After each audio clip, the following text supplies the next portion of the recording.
everybody. Welcome back to the Creepy Cascadia podcast, or welcome if this is your first time tuning in. I'm Sammy, one of your hosts, and as per usual, I'm joined by my hottie co-host slash husband, Adam. Hey, hey. Adam, how you doing today? I'm doing okay. It's a Monday. Yeah, the Mondays are getting to me, but... It was a Mondayest Monday ever to Monday today. It's like... March Mondays, you don't have a holiday for like 2 more fucking months. Yeah. Like St. Patty's Day just happened, but you don't get off work for that. We don't get the day off for that, damn it. Yeah. And we're also kind of past the age where like we care that much about that holiday anymore. Yeah. One of my coworkers, it was today, she came in, she's like, did you do anything fun for St. Patrick's Day? And I'm like, I cleaned the house a little and took a nap. I was like, I kind of forgot it was St. Patrick's Day. Yeah. It was Friday, right? It was Friday, yep. Yeah. Yeah. Which was the... It was great. Yeah, because I wore my red shirt in on Friday. Yeah. And we were talking about people wearing green, and I was like, I'm wearing green if you're colorblind. He was super proud of that joke. He came over and told me it. And he had to explain it because I didn't know that red shows up as like green for colorblind people. Yeah. I think the way it works is like, so there's people that like either see like no color, or there's certain like color pairings and stuff that show up differently. Yeah, so it's like red and green show up, like look the same. Yeah. Have you never done a colorblind test where like they have the number, it's like dots, it's all dots. Yeah. And then like there's like a number that's like one color and then everything else is the other color. I think I have. Yeah, so that's how they test for it. And so what they do is, it's like color combinations. And so like, I don't know if blue and red is a color combination. I don't know. I definitely know red and green is. You know what's funny that you bring up being colorblind? Yeah. I just saw this post on Facebook that it was like a meme or something. Maybe it was a TikTok. I don't know. I get them all confused. But Bob Ross did an episode one time where it was just, everything was like in gray and white because he said he had gotten a letter from a listener that said, I love your show, but I can never paint because I'm colorblind. So he did an episode for colorblind people. Oh, nice. He's so great. Yeah, Bob Ross was pretty good. He was pretty awesome. Yeah. Yeah. His happy little trees. Happy little accidents. Yeah. Like me. Yeah. It is kind of funny how it's interesting how like the PBS like wouldn't watch it for the life of me growing up. Oh, hell no. Right? That's boring TV. Although wasn't Sesame Street on PBS? Sesame Street was on PBS. Okay. Mr. Rogers' Neighborhood was on PBS. I never watched Mr. Rogers, I don't think so. I'm pretty sure I never did. My sisters and I never watched Mr. Rogers' Neighborhood. Never watched Mr. Rogers? I watch it like, I've seen things as an adult and like a teenager, but that wasn't a show we watched. Yeah. Yeah. I'm trying to think, was Captain Kangaroo? Never watched that one either. I know what it is, but I never watched that one. Yeah, see, and I can't remember if he was like associated with like one of the big networks, whether it was like an NBC, ABC, like local affiliates type thing. Yeah. But yeah, it's like I don't even know the name of the Bob Ross show. It wasn't just Painting with Bob Ross? I don't know. That's what I'm saying. Like I legit, it could be like. It could have been Mr. Bob Ross's Neighborhood for all I know. I'm pretty sure it was like Painting with Bob Ross. Okay. Now don't quote me on that. Yeah. But I think it was. I'll look it up in an intermission. Yeah. And you start yawning. Yep. Don't say it. You're gonna be fucking. You were already about to do it. That's why I said it. No. I saw it's like you got like a half yawn. You're like, oh, I'm not yawning. Don't look at me. You're old. Ooh, a little spittle. But, Reading Rainbow, right? I did watch Reading Rainbow at school. Right? But I swear it was supposed to be like PBS show. I think it was. You know? Did you ever watch Eureka's Castle? That may have been after you. Yeah, I don't recall that. It was on like Nickelodeon, I want to say. Okay. And it had like puppets and stuff. Okay. Very Jim Henson-esque. Yeah. And I always was like, I feel like this was like a fever dream, but then somebody like posted it on TikTok, and I'm like, it was real. Right. Eureka's castle was real. There was like a puppet that was like a wizard, I want to say. Yeah. Yeah, I remember that. But You're yeah. a wizard, Harry. Yeah. So to me, it's interesting because PBS. I swear PBS used to have like the Where in the World is Carmen Sandiego like Oh, I remember game that show. the game show one. Oh, game show. I don't remember the game show. I remember the cartoon. Yeah. So there was it's like I swear there was a game show. I remember it was a computer game. Okay. I originally remembered it as a computer game. Wasn't there a cartoon? There was a cartoon, and then I think there was also like a game show, like about geography and history and all that stuff, because that's what the game was all about. It'd be like, oh, Carmen Sandiego left you a clue that she's going to the birthplace of philosophy, and it would be like, where do you want to go? You want to go to like I always just thought it was like a guessing game. Didn't pick up on those hints, huh? Didn't pick up on them for the longest time, yeah. What was that game show that was on, like, I think it was Nickelodeon, with, like, the Temple of Doom? Where they had to do, like, run the obstacle course and do all that stuff. Do you remember that show? I definitely remember that show, yes. What was that called? I don't recall. I don't either. I saw that they were, I remember a while ago, like, during the peak pandemic, they were talking about doing a game show, like an adult version of that for like all the millennials that watched it growing up, and I'm like, fuck yeah, I would watch the shit out of that show. Yeah. Yeah. I want to do the one where it was like an obstacle course where they were looking for flags. Yeah.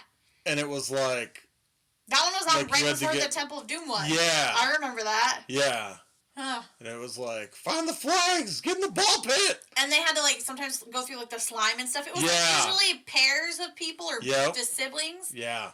Yeah, it was something family. I swear it was like something family. Yeah. Not Family Feud, but no. I want to say it like had days in the name, maybe. I don't know. Yeah. Now we're gonna have to look all this shit up. Yeah, we're gonna have to look it all up. Well, now that we've taken you back down memory lane. Well, we hope everyone is having a good week so far. We had a pretty good weekend actually. We went bowling, which was super fun, except for that night I felt like 100 years old because I'm fat and out of shape. But it was really fun. Like we had so much fun. Every time we go bowling, we have so much fun, and we just don't do it very often. We had to use the house balls though, and we each broke like fingernails. We did not properly prepare for this outing. But to be fair, we literally woke up and we're like, we have the day to do stuff. What do we want to do? And we went bowling. Like, let's go on a little date day. And then we went and watched the new Ant-Man. Yeah. I won't give any spoilers, but I will say what I've been telling everybody was it was good. Wasn't what I expected, but it did remind me of Star Wars. Star Wars. Mm-hmm. Yeah. Yeah. Lots of alienish beings. Yeah. And then we plowed through some of The Last of Us. We only have 2 episodes left. Yeah. Very excited to get those going because it's like I wish we could just skip. I was going to say, I wish we could skip school and stay home and watch it. There's not enough hours in the day to finish these because it's just so good. I hope everybody's watching it because it sucked us in big time. Yeah. Yeah. Don't watch them at night. I don't mind watching them at night, but you get the freaky dreams. I don't. You do. Oh, I get them bad. Yeah, you do. That's what everybody's like. Why don't you just finish them? Why do you have to watch them during the day? And I'm like, because Adam literally will have dream. Like if we talk about something before we go to bed, 99% of the time you will dream about what we were talking about or watching before we went to bed. Super. Very imaginative. Susceptible to suggestion. Yeah. I think is one way people phrase it. I mean, good to know, right? You want to buy Sammy a new tattoo? I'm already doing that, but I was gonna say I don't think you have to try to hypnotize me on that one. You don't want to buy any more comic books. Aw. There's no power of suggestion that's strong enough to get that out of you. Deep-seated right there. Yeah. Not that I mind. I'm surprised you aren't trying to be like, a third cat would be okay. I hadn't thought of that, but I do want a little orange kitty to complete our family. Oh my god, it better not be another kitten. I think you said we were going to get Winnie so that, like, Jax wouldn't be lonely and he would play with her. And I swear to God, we need a third kitten just to play with Winnie, like, because she has, like, so much energy that, like, Jax can't handle it half the time. He just is over it. Yeah. Yeah. They need to... Jax would be like, I need an open relationship. I can't satisfy your needs. They're brother and sister. It's not that type of relationship. I did say when we first got her that we would let him decide if he wanted a girlfriend or a sister, but it just feels weird, so she's a sister. Yeah. Yeah. She's just a baby. I'm just a baby. Yeah. So yeah, we had a good weekend. Again, today was like the Mondayest Monday to ever Monday, but we made it. We're recording. Yeah. We hope that by the time you listen to this, it's the for week sure has Wednesday. Turned into an upturn. Yeah. You've gotten over the hump of the week. Fucking hump. If you listen to it on Thursday or Friday. Yeah. Good on you. Hope you have a good weekend. Yeah. And I get to go see I'm having a girls' weekend next weekend, so I'm pretty excited for that. Yeah. I'll be sad to leave you and the babies, but we'll have a good time. Yeah. Yeah. It's fine. That's what your spy camera's for. Yeah. Exactly. Don't you fucking forget it. Well, before I tell you about this week's case, I have a question for you. Okay. A couple, actually. Ooh. When you think of Seattle before you moved here, okay? Okay. You're thinking about Seattle. Yeah. What's one thing that you think about or associate with Seattle besides homelessness? What? There was never homelessness until I moved here. Fair. Is there any, like, landmark or any type of, like, anything you think of when you think of Seattle? Well, I know the Space Needle. Mm-hmm. I think I had known of the Space Needle. Okay. I understood it rained a lot. Yeah. Those would have been, I think, my misconceptions, I would say. Yeah. Okay. And then, I mean, obviously I knew about Seahawks and then how the Seattle Supersonics used to be here and they're not here anymore. Yeah. Mariners, my older brother loved Ken Griffey Jr. Oh, really? And he spent most of his career here in Seattle. He did? Yeah. My cousin's husband's sister dated Ken Griffey Jr. for a while. Oh, really? Mm-hmm. She, like, lived up here. Yeah. Yeah. So, I'm kind of almost, in a roundabout way, not famous at all. So, you actually hit it. So, Space Needle is one of the big things I think that a lot of people think of when they think of Seattle. Yeah. I mean, it's it's virtually the only thing that really stands apart in the Seattle skyline from anything else. I mean, like, now the big wheel too. We have the big wheel now. Yeah, but still. I guess it stands out to me because when we take the ferry, we see the wheel. Yes. Yeah. Yeah, and I think if you said that there was like a city with a famous wheel, I think people think London, right? London the London has Eye. Yeah. Well, but it is interesting because now that I live here, you know what I would say is the most famous landmark around here? Rainier. Fair. Like, I would say Rainier is like one of the biggest, like, sleeping giants just gonna kill us any day. Yeah. Like our little lone mountain. Not little. Our lone mountain over there, and it's like, yeah. So. Yeah, what's up with the Space Needle? Well, so our case kind of, it doesn't revolve around the Space Needle, but it actually, the crime takes place in the Seattle Center, which was built when the Space Needle was built. It's kind of all the same area. Yeah. It was built as part of the World's Fair in, I think, 1962. Okay. Is when the Space Needle went up for the World's Fair that was held here. Yeah. Has no one died off of it? Has no one, like, jumped or... been murdered off of it? I don't know. I don't think you can jump because you haven't been up in it, have you? I have not been up So in it. I went up there I think the girls and I did like a Seattle trip when I was still living in my hometown. We came up to Seattle and there was, it's like, it's closed off so you can't really jump, you know? Okay. But there is an outer portion, right? There is an outer portion that it's blocked off so it's like up above your head. It's like grated or something? Yeah. Okay. So you can't really jump. But, I mean, I don't know. Maybe back earlier in the day before, OSHA regulations and things like that were a thing. Maybe there were people that died. I'd actually be interested to know that now. Yeah. Nothing to Google next to Yeah. painting with Bob Ross. Yeah. Well, I'm gonna try to work that in throughout the show. Yeah. Because like there's somebody out there that's like knows the true name and is just like it's gonna drive him fucking just insane. gonna drive him fucking insane. Every time they're gonna be like, God damn it!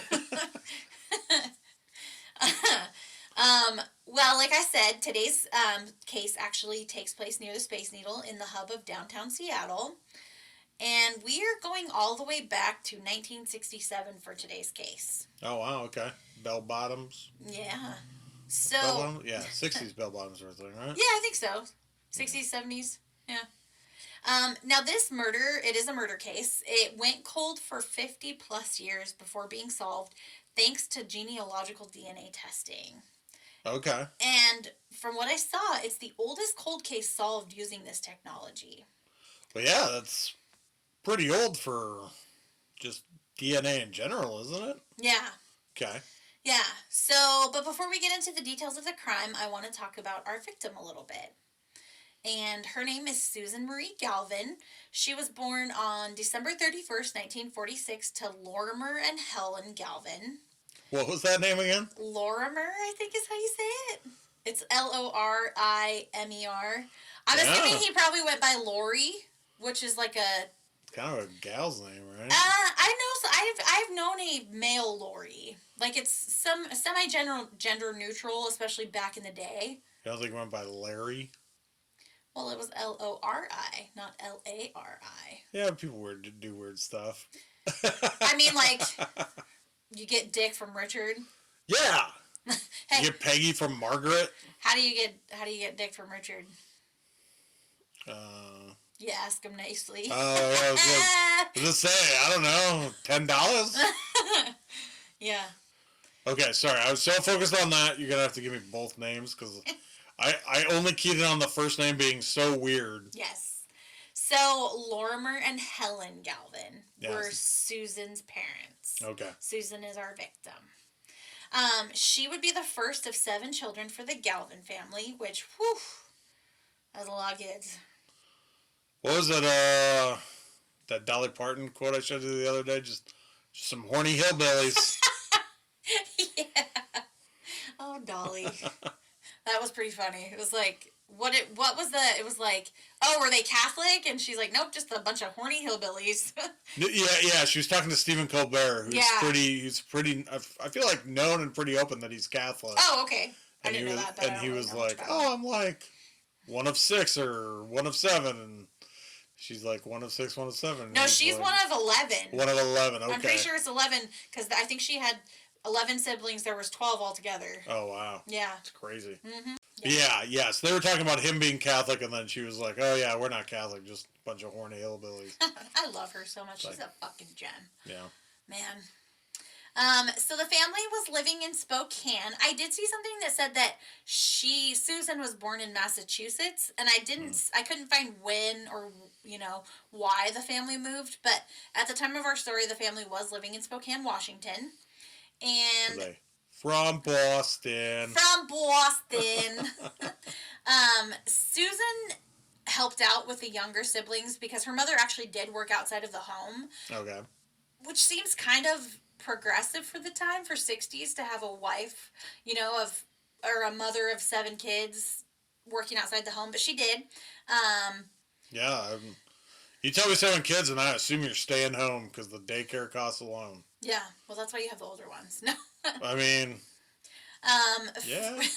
From my research, it kind of sounds like she took on a maternal role at home and her brothers and sisters, and she helped out the family as much as she could. So when she was 19, she decided to strike out on her own and move from Spokane to Seattle.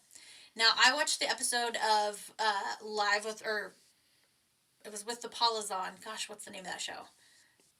Paula Zahn. Yeah, something with Paula's on. It's like I have it in my notes. I just can't think of it. Okay. But her brother said that Paula's on interviewed her brother. He told her that the whole, like, it was like the pipe dream, right? To like move to the big city and make it on your own in Seattle. If I can make it there, I can make it anywhere. Exactly. And if you're a young woman like wanting to experience life, Spokane's kind of I know now like it's a little bit rural in some, like... Is it? I thought Spokane was decently sized. Well, I'm trying to say it nicely, but it... Isn't it like right across the state line from like Coeur d'Alene or something? Or... I think so. I don't know if I've ever been to Spokane. I'm trying to think of where Dom went to college, because I went to his graduation over there. Is that in Spokane or Coeur d'Alene, or was it down in Pullman? No, it wasn't Pullman. He went to Eastern, so... I can't remember. Okay. Yeah. But anyways... It wasn't Seattle. So, Seattle's a pretty happening place. Like, people come from all over the world to visit Seattle. Like, it's pretty iconic, right? And, I mean, even when I was growing up, was like, I want to move to Seattle. Like, it's the cool place to be, you know? Yeah. Yeah, I mean, if you're from this area, right? Like, it's Portland or Seattle, and in my mind, Seattle's kind of the cooler city. Yeah. I do like Portland, though. Portland's got some fun stuff, but it's like, I feel like it's like, I don't know. Feels second best to me. Well, it's a hot take. Yeah. Our listeners in Portland are going to be like, and they're going to be upset, and they were already upset because like Portland's full of hipsters that really loved painting with Bob Ross. Anyways, it turns out we're correct on that. Like that whole joke is going to be like us looking like a-holes. Not us. Not us. You don't think us? I'm saying... Us is in the podcast we? I think it's You're on saying you, man. It's on me? It's on you, man. Right. So Seattle, like I said, it's kind of the hub of Washington.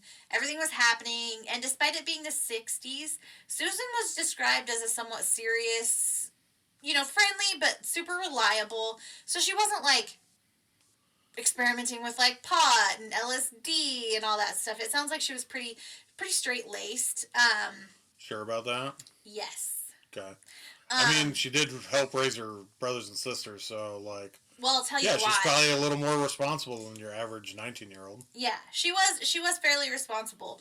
And that really mattered when it came to her new job as a police records clerk for the city of Seattle.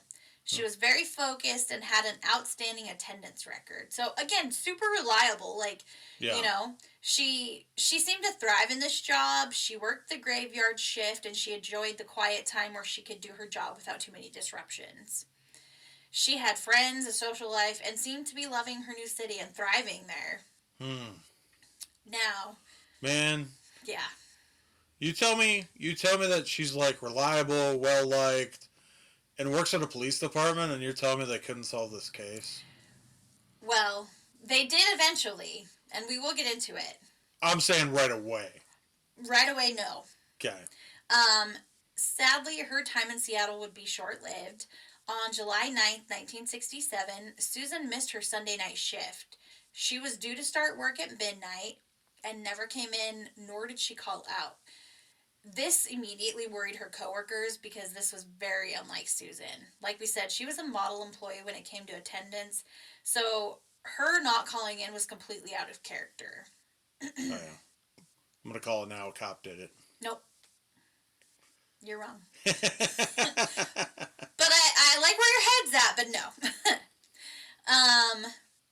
Now, the episode On the Case with Paula Zahn. That's the name of the show. I have episode On the Case. In the episode of On the Case with Paula Zahn. Okay. It said that there was a missing persons report filed on Susan, although I wasn't able to find exactly when or who filed the report. But I do know it was within like 4 days they filed a missing persons report. I want to say it was probably the next day when they couldn't get a hold of her. I'm assuming they went to her apartment. She lived in Queen Anne, in an apartment, and I think I have to believe they didn't say this, but I have to believe that they attempted to check in or call her, and with no luck. So there was a missing persons report on her. Pretty quickly. Yeah. Well, so this is one. Yeah, is there a law going back to our last case? Right. Is there a law about waiting 48 hours at this point in Washington? Do you know? I don't know. Okay. And then, in this case, compared to our missing paperboy with obvious signs of, like, just complete disappearance, depending on what you're going to tell me in the story about, what's her name? Susan. Susan. I was like, Helen's the mom and Lorimer is the dad. Yeah. But we spent so much time on that was Susan. Susan. Yes. Like, I get that she was there and thriving probably, but like, some part of somebody's like, she just couldn't hack in the big city and went home. Like, we'll call her parents and they'll be like, oh, she showed up, Yeah. Right. I don't think that was the case. So, on the evening of Thursday, July 13th, so she disappeared on a Sunday. She didn't show up for her shift. That following Thursday, the Seattle Center was gearing up for a busy evening, and an attendant was opening up the parking garage, which had been closed since Sunday. Okay. As he was going through the lot, he was also opening up the elevators. From what I saw, I think they weren't on 24/7, and when the garage was closed up, the elevators were turned off. So it had been a few days since the elevators had been active. Man, it would suck to be stuck in one of those. God, could you imagine? Be the worst. Poop in one corner. Yeah. We have to establish a pee corner. Yep. That's an Office reference. So, as this attendant was going through, one of the elevators that he opened, he actually stumbled upon a terrible scene. He found the lifeless body of Susan Galvin, and it was very apparent that she was beyond saving.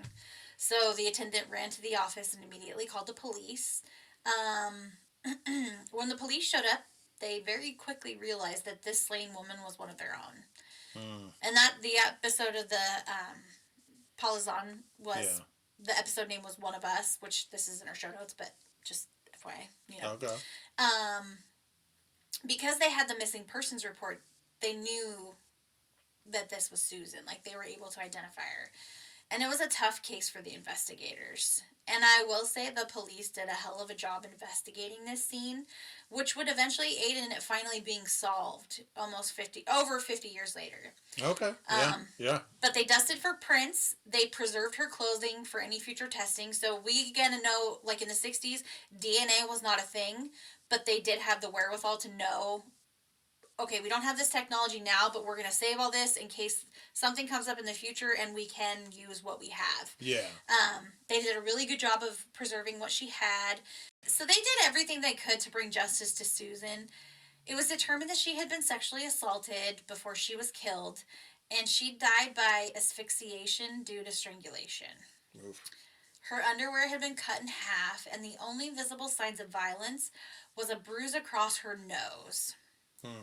So, sadly, at this time, there were no cameras in or anywhere around the garage that could help track her movements or the killer's movements. So, the detectives had to try to piece together her last few hours. So, even in the late 60s, probably like... It's not like your now. Your CCTV or whatever, your security cameras, weren't everywhere. I'm like, where's the elevator camera? Yeah. How many crimes or videos have we seen of people in elevators? Because there's... Like Elisa Lamb. Huh? Do you know Elisa Lamb? I don't think I do. At the Cecil Hotel. We'll get into it one day. She was like a tourist from Canada who the footage of her in the elevator is actually pretty creepy. I've watched it. Okay. They don't know if she was having like a manic episode. She did have some mental health struggle or issues that she struggled with. Yeah. I can't remember. I don't want to say too much because I'm not 100% sure. That's fair. She either didn't take her meds or hadn't been taking her meds. But the Cecil is also rumored to be extremely haunted. Oh. Like Richard Ramirez, the Night Stalker was there. Oh, okay. He stayed there. Lots of murders, lots of like chaos in this hotel. And they ended up finding her body in one of the water tower part, or not a tower, but the water things that they have at the top of a hotel. Okay. Because tenants started complaining about the water tasting funny. Yeah. Which is so fucking gross. Yeah. Yeah. But they have the video footage of her in and around the elevators is it's very creepy to watch. Okay. Without any context, and very sad if you do believe that she was going through like a manic episode. But there are things that make me that whole thing is very weird. That whole case is lots of creepy things. So whenever you think a creepy elevator, that's the case you think about. Yeah. More so than this one. Some people thought she was playing like the elevator game. Which, have you ever heard of that? I don't think I have. It's like where you go up and down on floors. I don't remember the logistics of it, but it's a game that supposedly will like conjure up something. Oh. Or like put you into a different dimension, like an alternate timeline kind of thing. Oh. Yeah. So elevators. I don't fucks with them because I don't want to. I'm genuinely scared of getting stuck in one. I mean, I'll take them because I'm fat and lazy and don't want to walk up steps, but I'm not happy about it. Yeah. And you're not trying to egg them on or no. do nothing. Yeah. I don't provoke anything if I can help it. Okay. I mean, I probably provoke you sometimes, but yeah, it's fun. So police determined that Susan had been attacked on her way to work that Sunday evening, the same night that the elevators had been turned off. They did wonder if this was done by someone who maybe was either familiar with the schedule at the parking garage. And the case would prove to be an intensive one since the foot traffic in and around the Seattle center was just overwhelming, right? Right. So many people are walking around Seattle, especially the Seattle center. Like, the Space Needle was fairly new. It had only been there for about 5 years, so people were still coming in to see it. It was a cool thing, right? Yeah, it's like, I mean... So to be fair, like, I would be looking for people that would know the schedule because you're telling me that, like, instead of a dark corner of the parking garage to leave the body, you left it in an elevator? Yeah. Like, I would assume a body in an elevator is found much quicker than one, like, like in a dark corner of a parking garage. It's fair. Yeah. Yeah. Police interviewed employees, attendants, anyone that could have been in and around the area the night that Susan was killed. So they also canvassed around the neighborhood where Susan lived, which did yield a tip from a neighbor. They reported seeing Susan walking the night she died in the direction of the city center, and they also learned that this was Susan's routine. She would walk from her apartment to the city center and then hop in an elevator to the top floor, where she would then cross a sky bridge to get to the public safety building where she worked. It was on Mercer Street, I think, was where the public safety building was. Or where the sky bridge was. So you gotta practice OPSEC. You gotta vary it up. Oh, I know. But I don't even think that was a thing that anybody thought of back in the day, like back in the 60s. Oh, no. I think that recently, like 2000s, maybe 90s at the earliest, like change up your routine. You don't want people to... It's like terrorism kind of caused that. Like, don't be a target. Fair. Yeah. And to be fair, in the 50s and 60s, it was probably like, I take my routine. I say hi to Joe who's sweeping the sidewalk. Yeah. I pay for an apple off of this street vendor that sees me every day. You know? Like the literal, like, I don't know, is it like a Pixie Girl scene or whatever where it's like the Mary Tyler Moore Show opening of her walking down the street and saying hi to everybody on her way to work. Yeah. Right? Yep. Yeah. So this tip actually solidified their theory that she was killed on her way to when she was going to work. The investigators also got tips that earlier that Sunday afternoon, there were witnesses who saw Susan walking near the Seattle Center holding hands with a man. And the man that she was holding hands with was actually a well-known figure around Seattle Center. Ooh. He went by the moniker Punchy the Clown. What? Yep. He was a clown that, like, worked in and around the Seattle Center. Okay. And his name was Punchy. Okay. I did not see his real name. I will tell you. So he's not the murderer. We Spoiler. fucking A. Punchy, and at the time, and like I said, at the time he worked in the area around the parking garage, Seattle Center, Space Needle, which was where Susan was found, in the parking garage. So obviously, police wanted to speak with him, and as they started looking into him, they found some troubling info. The Monday and Tuesday after Susan was killed, he failed to show up for work, even though he was set to. So he called out. And it wasn't a planned day off. Like, he called out for whatever reason. Mental health day. A mental health day, apparently. For murder. Yeah. That Wednesday, he actually went into work and quit, which seemed to be unexpected. It kind of came out of nowhere. And the police were eager to speak with him and brought him in for questioning. When he was asked, he denied knowing Susan. Even after the police confronted him about being seen with her, he said that he had worked that Sunday, then went home alone.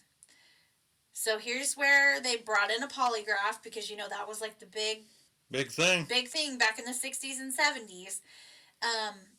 And his results came back as inconclusive. So he wasn't being deceptive, but there was no evidence one way or the other. Yeah. Which, is there ever? No, right? They weren't able to corroborate his alibi because, he was alone. But they also police didn't have any solid evidence to tie him to Susan's murder. So they kind of had to push him back on the list of suspects while they continued to investigate. Yeah. No clown makeup on her? No clown makeup that I found. Sorry, you were about to launch into a thought there about... No. They didn't write him off or say they didn't clear him at all, but they had to look at the other avenues because they weren't really getting anywhere with him. So you have to keep investigating. If you don't have enough evidence to charge him. Which, good on them for not hyper-focusing on somebody and, ignoring other people. Yeah. But to be fair, a killer clown... I mean, Gacy was, the 70s or 80s? I think so, yeah. Right? I don't remember off the top of my head. Don't think he was the 70s. I think he was, maybe late 70s, early 80s. Yeah. Yeah. And then... Pogo. Yeah, that's Gacy's clown name, right? Pogo's a clown. Yeah. Punchy and Pogo. Punchy and Pogo. But yeah, it's I don't know, you're... So if people saw him and recognized him, was it plain clothes? Or if he was working, was he still in clown clothes? No, I think he was plain clothes, but people knew who he was, Okay. He did the makeup and everything, but I think, when you work something for a while, the people there kind of know you and, Yeah. Yeah. Sure that bruise on her nose wasn't the rubber ball snapped on? No. You're on one today, I sir. know. Can I interject here? Yeah. We kind of moved on to the Punchy the Clown, I think, before I got to ask some questions about the crime scene. Sure. Super bloody. Not that I saw, because there weren't any she wasn't stabbed. The only sign of violence was the bruise across her nose. Okay. Mm-hmm. Okay. So the horrible scene is more just a dead body, maybe. I'm assuming she maybe was partially undressed. Yeah. Yeah. I mean, I'm not 100% sure, but I mean, her underwear were or torn or cut in half. So I'm assuming she, wasn't fully dressed when they found her. Yeah. Yeah. Okay. If it's not bloody, you can't just follow. There's kind of. But they did dust for prints. They wanted to get it really does sound like it shook them up a lot because it was somebody that worked with them, Yeah. So, I mean, not that they're not going to give that level of... To everyone, but I think there was a certain amount of fire that really spurred them to do, go by the book and not, go over everything with a fine-tooth comb kind of thing, Yeah. Okay. So, part of an investigation like this includes a super deep dive into a victim's personal life, right? If you want to find the killer, you have to know the victim. You have to get to know the victim as a person, right? Did they ever tie her to Punchy? He denied it at first. He did. I don't think Like when they deep dived, was it just like kind of a thing that they? I actually didn't see much of that. Like, I think he maybe ended up saying like, "Oh yeah, I did," but I'm not 100% sure. He was very aloof, Yeah. with the detectives, very like I don't want to say cagey, but almost kind of cagey. Like, Mm, didn't really want to give up a whole lot. yeah. Yeah. Didn't lawyer up apparently. No, no. Which I don't remember when Miranda rights became a thing. That might not have been a thing back in the day. Ooh. I He just don't, had to take the police. you just kind of had to do what they say. Right. Um, so yeah, like we said, you have to get to know the victim in order Yeah. to find who did this to them. Um, Police would want to know, is there anybody that could be a potential suspect in the victim's life or who they knew. Friends and family and Susan were able to think of one person, a man they describe as Jay, who was a former boyfriend friend of Susan's. Sounds like they went to the same high school, and then he also moved to Seattle, and they were, I want to say, dating. It was a little unclear, Okay. um, but You found someone you know in the big city. yeah, You know. the way they described it on the show, it sounded more of like he had more romantic feelings towards her, Yeah. kind of thing. Um, This is like the plot line of like Crazy Ex-Girlfriend, yeah, just in reverse. yep, crazy ex-boyfriend. Yeah. So they had actually broken up after Susan found an arrest record for him while she was at work. Oh hell yeah! The Yeah. original Google Yeah. police search. Susan was pretty straight laced, and with her job, she most likely wouldn't want to be linked with someone who was breaking the law. Yeah. And it sounds like it might not have been the most amicable breakup. Um, but as a young single woman, Susan was meeting new people. She was new in the city. Um, and the week before her death, she and a friend had enjoyed a double date with a few sailors who were stationed over in Bremerton. Oh no, not the Bremerton guys. Yeah. I will tell you that both her ex and these two men all had solid alibis and were eliminated as suspects. Okay. Okay. Yeah, Bremerton in the clear. the Bremertons in the clear. So they talked about apparently her and her friend had made plans to have another, like, meet again the following weekend, which would have been the weekend that Susan was killed. Okay. But it never happened. Okay. And they all had, very solid alibis and were ruled out because they just, Yeah. everything checked out. They were all cooperative. They didn't, Yeah. Didn't raise any eyebrows, pretty much. Yeah. Okay. So while the detectives were interviewing suspects and chasing leads, they were also trying to figure out the type of person that would have done this. So they wanted to get a profile, right? Yeah. Profiling popular at this point? Not quite. I think that was like the 70s on Mindhunter. Yeah, I reference TV I shows for everything. Like, you can't put on TV if it's not true, right? Yeah. I want to say like late 60s, early 70s is when profiling started kind of gaining traction. Yeah. They suspected that whoever did this, like I said, either knew Susan's routine and targeted her, or they knew it was a crime of opportunity and they knew the garage would be empty. So they knew kind of, she was just, if she wasn't targeted, she was just the unlucky person that happened to fit into their plan that they had. Yeah. So with several leads going nowhere, months passed, then years passed. Police were looking at this case over the years, but unfortunately, with no new leads, the investigation stalled. But with the advance of DNA technology, there would be some movement in the case. Because the original detectives had been so thorough in their handling of the case, there was a lot of evidence that could be looked at as the technology improved for investigating. Her clothes had been kept in pristine condition, which led to a full DNA profile being discovered in 2002 when they retested her clothing. Oh, interesting. Okay. Once they had the DNA profile, police looked for matches in CODIS, which is the DNA indexing system. Yeah. But they got no hits. So they had a profile, right? They're one step closer. They know that if this DNA matches ever get into the system, they could find it. Yeah. Is there any specifics on it? What was it? Hair? Was it a semen sample? I don't know. I want to say it was like a semen sample they found inside of her underwear, but I'm Oh, not okay. 100% sure. Okay. Um, so Yeah. So no hits in 2002. no hits in 2002. That's when they got the profile and entered it in CODIS. Okay. So in 2016, when a new detective looked at Susan's case, he started looking at any suspects, person of interest, who now, equipped with the DNA profile, they could maybe get a warrant to collect DNA as a way to either eliminate somebody or find their killer. Okay. Um, Punchy still on the list. You said they cleared some people, but the first on this list was our old friend Punchy the Clown. okay. Now remember, this is almost 50 years later, Yeah. and he was living in Utah. Police showed up at his apartment and again questioned him about Susan.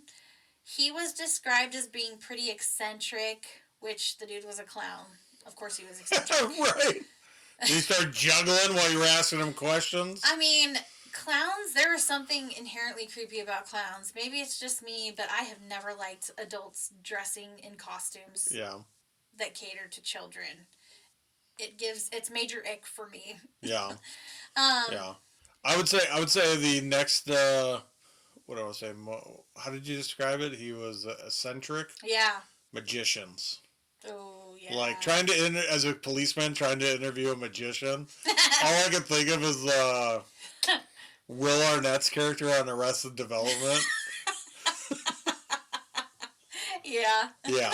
That was a good one. Yeah. I haven't seen it, but I have seen him as like the doing magic tricks. Yeah. Or whatever. Yeah. Yeah. Um, It's like, but they got his DNA. okay, he gave it up, or He gave it up. I don't think they collected it. It was a little unclear. I don't think they collected it. Like they went to his apartment, they got his DNA. I don't think they collected it by like means of a discarded piece of trash or whatever. I really wonder for how long in between. Mm-hmm.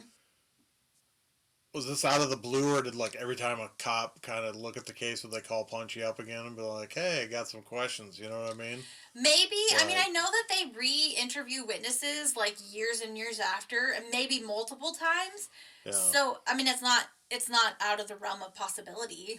So they got his DNA, they ran the profile, and it was determined he was not a match for the DNA that they had found. You are not the father! I knew you were going to say that. When I wrote it, I was like, Adam is going to be like, you are not the father. Maury the clown. Yeah, Maury the clown. Hey, Maury's awesome. Yeah.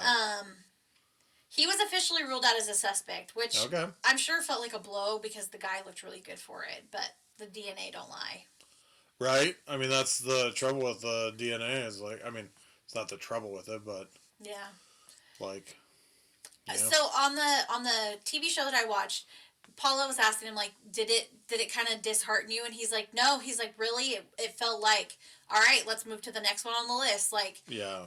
I feel like once you have the DNA, you're like, okay, we just have to we have all these people we can test. Yeah. We can do it. Yeah. In 2018, a serial killer who had haunted California for decades was arrested. He was caught using previously collected DNA from crime scenes and public genealogy databases. So Joseph James D'Angelo, a.k.a. the Golden State Killer, a.k.a. the East Area Rapist, was finally caught, and the method used opened up a whole new avenue for police everywhere to use to help solve not only these decade-old cold cases, but solve crimes before they turned cold, right? Okay. And Seattle jumped at the chance to use the DNA found in Susan's case to build a family tree that could help lead to her killer. Oh, yeah. They sent their sample to an outside lab to be tested using this new process. And it took over 4 months to get the results back. But when they did, they had a name. Ooh. And that name was Frank Whippich.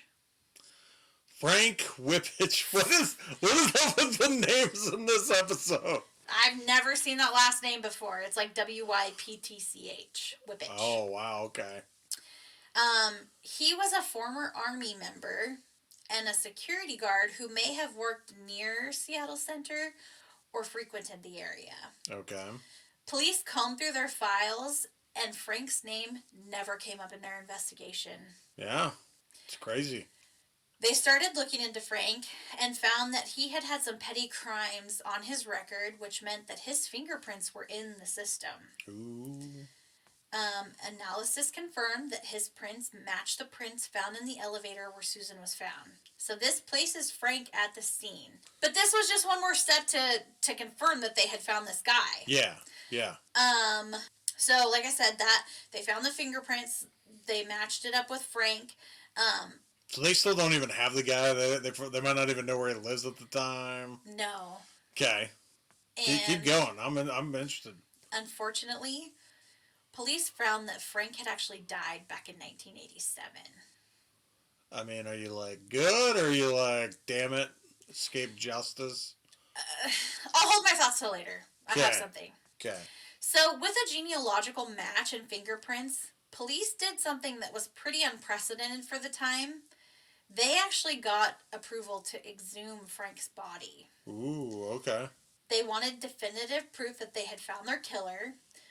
They were not sure they would even be able to extract enough DNA to get, because, I mean, at this point, he's been dead for 30 years, you know? Yeah. He died in 87 and this was 2018. Yeah. So, okay. So, again, I feel like I was lost, and hopefully I'm clarifying enough. Hopefully I'm not the only one.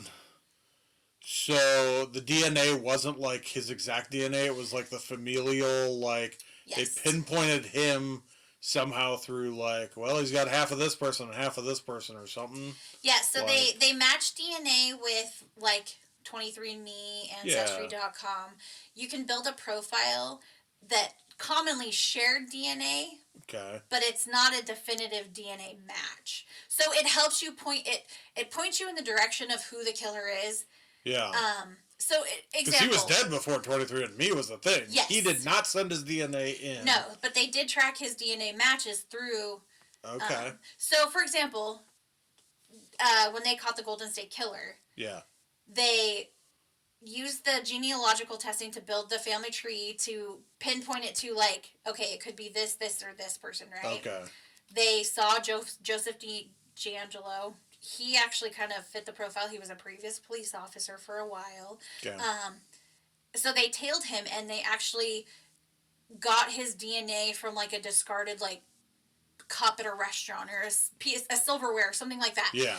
And then they tested it and confirmed that it was his DNA. Okay. So it helps point you in the right direction to get, more solid potential leads, but it's not a definitive, like, yes, this person is. Okay. Yes. Yeah, and thus the petition to exhume. Yep. Okay. Understood. Yeah. So. Thanks for explaining that. You're welcome. You're so good at it. I love talking about stuff like this. So, like I said, he'd been dead for, 30 years. Yeah. But they were able to extract DNA from his bone marrow, and it was absolutely a match to the DNA found at the crime scene and on Susan. What about the worms? Because they cut up the worms? I don't think so. Because he's worm food? I don't think he's worm food at this point. He's a dusty old fucker. He's just bones. Just a bony old bitch. Bones and bone marrow, apparently. Yeah, but they did. So, after almost 52 years, Susan's killer had been found. Okay. While he never had to pay for his crime, Susan's remaining family and friends were able to get some answers. We will never know what motivated his heinous act, but we do know that he isn't out there hurting more women. Yeah. Did they ever talk to his family? Or were they ever like, go to like his kids and be like, your dad's a piece of shit? Well, I didn't. Go to his parents and be like, your kid's a piece of shit. I didn't look too much into him because I don't want to give him any, put him on blast. I will say he was married and had a kid when he committed this crime. Ooh, okay. Yeah. Okay. And I believe he went on to have another child. But yeah, piece of shit, absolutely. Yeah. Like Hundo P. Well, yeah, I guess that's what I wonder. Yeah, it's like, in the petition to exhume, like, is anybody from his family like, oh, please, no, don't disturb his body? Not from what I saw. Yeah. And I'm thinking people, like, so it's so funny that we chose this case because I was listening to a Paranormal Chicks today. Like, I always listen to them. They're, like, one of my top 3 podcasts, right? Yeah. And they actually did a case about a girl in Spokane that had gone missing. and her case was solved using genealogical testing. Okay. And they also exhumed that person's body because he had died before they could, but when they finally used the genealogical testing, which I think is going to be a thing that happens a lot of the times. It's just exciting to see how many.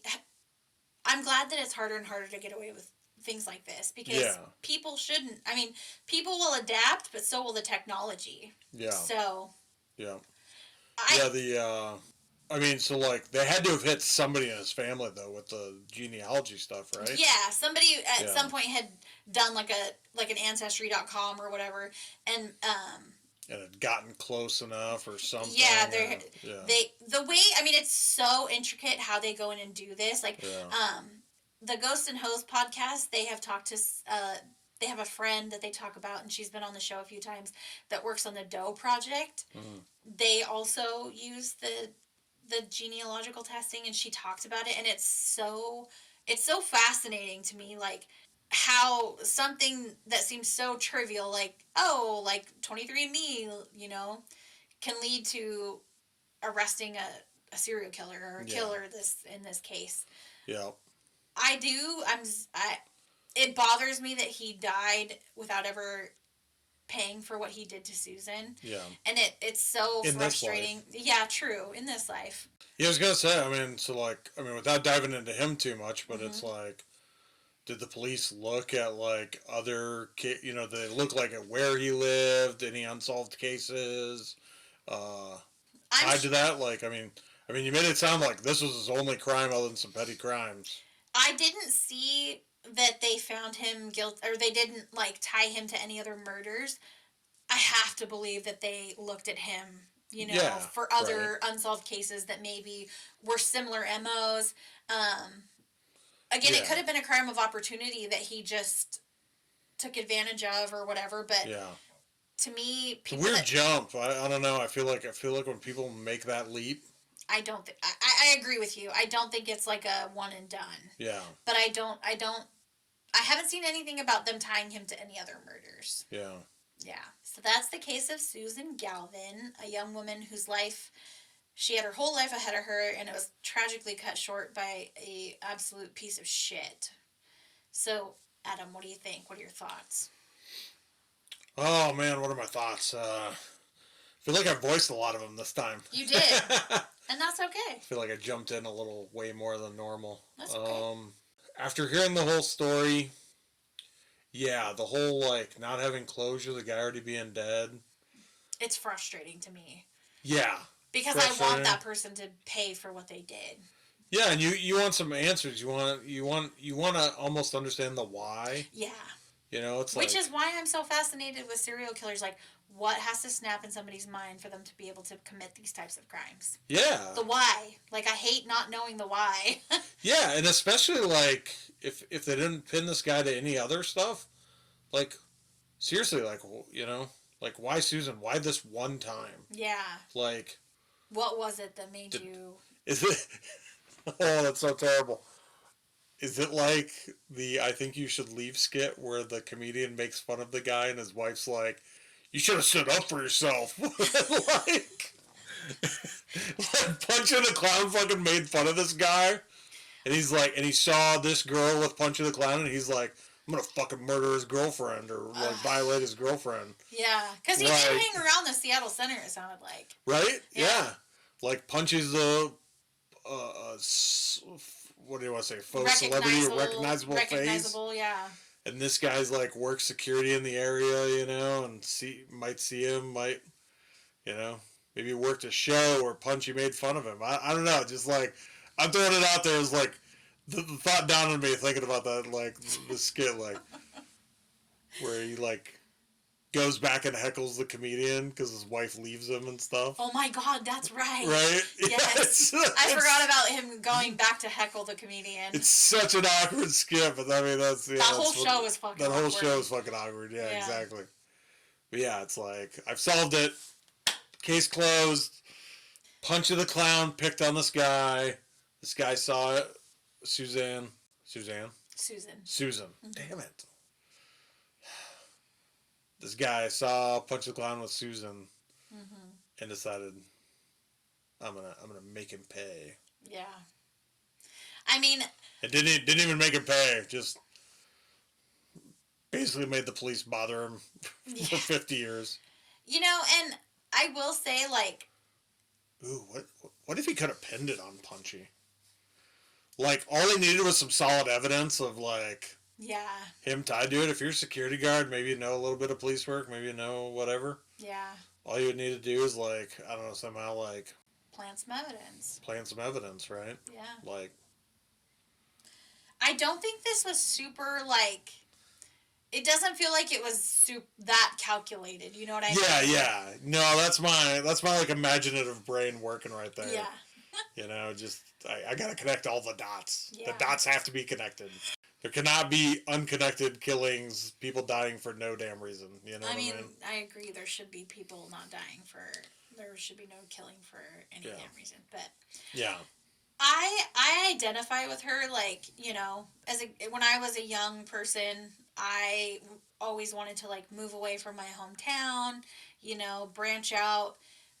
And it took me until I was like 31 to do it, but I did. yeah, But, you know, she was doing what a lot of people do. She wanted to, you know, kind of forge her own path, and yeah, some fucking twat, yeah, incel motherfucker, decided to end her life because he couldn't get fucking laid.